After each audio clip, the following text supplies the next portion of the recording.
Што сака жената? Можете ли да ми одговорите? Фройд не одговори. Повели, Валентин. Жената сака маж кој што знае што сака и маж кој што ќе ја направи да се чувствува како жена. Ништо повеќе, ништо помалку. Маја и Валентино Лауцовски, автор на книгата Дамата, домаќинката и курвата. Не пристанав да зборувам книгата да новиме. Фала, Маја. Дали навистина само мажите пишуваат за женската сексуалност? Не сум сигурен. Има неколку авторки кои што пишуваат за женската сексуалност. Јас конкретно оваа книга ја напишав заради тоа што долго години ветував дека ќе ја напишам. Имав ситуации во кои што ставав забелешки на разни луѓе, на разни однесувања и велев, абе, еден ден ќе ви напишам книга веќе систематизирано да го имате она што го кажувам секојдневно. Така, од каде е тоа, од каде потекнува тој момент да мажот ја познава толку добро жената да се дрзне да пишува? Дали е тоа можеби патриархалното воспитување, традицијата која што налага мажот да е глава на семејството? Не, оваа книга не е пишувана од женски аспект. Ова е претежно пишувано... Од мажки аспект, баш за тој прашувам. Да, но јас не се мешав во женската сексуалност во книгата. Јас само укажував на некои општи работи кои што се однесуваат на сексот. И генерално филозофијата на животот преку сексуалниот аспект. Насловот е ваков затоа што долго години слушав разни легенди дека жена требала да биде домаќинка дома, дама во општеството, а курва во креветот. И фактички тие норми што се припишани за жената се барани само од жената, но не и од мажите. Всушност ова е книга која што маж треба да ја прочита најмногу. Вие пишавте од мажи за мажи? Па, ја пишував и за мажи и за жени. Значи, отворав прашања, општи филозофски прашања преку сексуален аспект. Ништо специјално. Значи, тука нема многу секс во оваа книга. Така. Сексот мора да постои затоа што е многу важен аспект на човековиот живот, но ова дефинитивно не е многу сексуална книга. Апсолутно, ја прочитав пред да влизате во студиото. Жената треба да е мирна, безјавно да зборува. Господине Луцовски, се согласувате ли со ставот на Ана кога е во прашањето, како што кажав, општествениот аспект за сексуалноста на жената, дека тоа се должи на традицијата и општеството во кое што живееме и нормите кои што тоа ги налага? Да, нормите се тие, меѓутоа не мислам дека било кој треба да молчи и да биде тивок во едно општество. Секогаш треба да го дига гласот за она што го сака, да го добие она што го сака, да игра играта што ја сака. Може ли жената во нашето општество сега да го крене гласот? Малку потешко, меѓутоа тенденцијата е да се оди напред. Меѓутоа некогаш се случуваат работи кои што се малку крајни. Жената сакајќи да премине од една состојба во друга, некогаш превзема и крајни чекори кои што се нееволутивни. Значи, екстремни. Еволуцијата е решението, знаете. Господин Луцовски, во вашата книга зборувате дека земјава има милиони, милиони и билиони, ете 7 се историја. Луѓе дека жената не треба да се затвора и повлекува доколку се разочара од еден човек. Колку е жената, како што рече Росано, самоосвестена или колку е постигнато тоа освестување, колку е свесна за тоа што го носи во себе тој биолошки аспект? Мислам дека е релативно малку свесна. Генерално не само жената, туку и мажите. Многу од врските се компулзивни. Луѓето живеат во наметнати афинитети, во наметнати врски. Имаат забранети афинитети, сакаат нешто да направат, но не можат да го направат. И генерално не само жената, туку и мажот трпат еден голем притисок од општеството и од наметнатостите на околината, од медиумите, значи тие ти кажуваат каков да бидеш, што да правиш, со што да се занимаваш, што да сакаш, ова е ин, ова е аут, ме разбирате? И во крајна сметка те убедуваат дека ти си ефект на животот, а не причинител за животот. Тука е најголемата трагедија. Значи, ние сме обкружени со луѓе кои што веруваат дека се ефекти, дека не можат ништо да сторат за она што им се случува. Оваа книга зборува точно за тоа. Колку е сексуалниот живот кај нас помеѓу американскиот филм и македонската реалност? Американците се една катастрофа од нација. Знаете, сум ги студирал не само американците. Еве, 2 пати бев во Лондон оваа година. Тоа е трагедија, какви тажни ликови се тие. Мислам дека ние сме среќни што живееме тука и уште сме читави. Уште сме читави. Американски филм е жален филм, филм од жални фигури составен. Така, и колку е, значи, сексуалниот живот кај нас нешто помеѓу тој американски филм? Нашиот живот сексуален е 100 пати подобар од американскиот живот, затоа што не сакате да знаете какви се американците. Јас сум го истражувал тој аспект на западната. Прво се ужасно збунети. Конфузни се тотално, промискуитетни се до голема мера. Значи се впуштаат во... Знаете, тие се притиснати од индустриализацијата. Притиснати се од борбата за пари, за власт, за некакви илузии, не знам, живеат во некој чуден искривен свет. И тој чуден искривен свет им се реперкуира врз сексуалниот живот на најтежок, на најстрашен можен начин.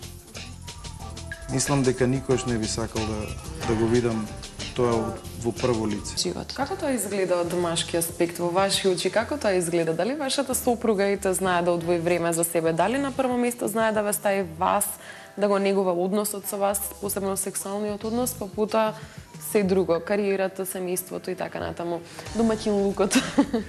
Немате поима колку сум среќен што го слушам ова прашање, само заради една причина што дури мојата колешка зборуваше тука, очајнички сакав само да слушнам за колкава возраст на жени станува збор. Се би ја замолил ако, значи овие што иделе тие 30 жени, колку години има? Значи, станува збор за психички здрави личности од 18 години нагоре, немаше крајна старосна граница. Знаете ли зашто го прашам ова? Затоа што сум приметил дека, сум забележал дека жените кои што се помлади имаат многу помалку сексуални проблеми од повозрастните жени. Сега не знам колку е тоа, колку вие тоа исто сте го забележали, дали сте го забележале. Меѓутоа, повозрастните жени и повозрастните мажи, значи, страдаат од сексуални проблеми не заради сексот, туку заради нарушената комуникација. Да, и ако гледаш само на сексот како феномен, тогаш ќе речеш да, сексот не е во ред, меѓутоа, што довело до нарушувањето на сексот? Фактички, кога ти немаш комуникацијски проблеми со партнерот, немаш сексуален проблем. Освен ако во детството си немал некакви всадувани хипнози и убедувања од околината, од родителите дека сексот е валкан или дека не знам. Да, токму и тоа зборуваме дека жената сега се бори со тие предрасуди од тоа време.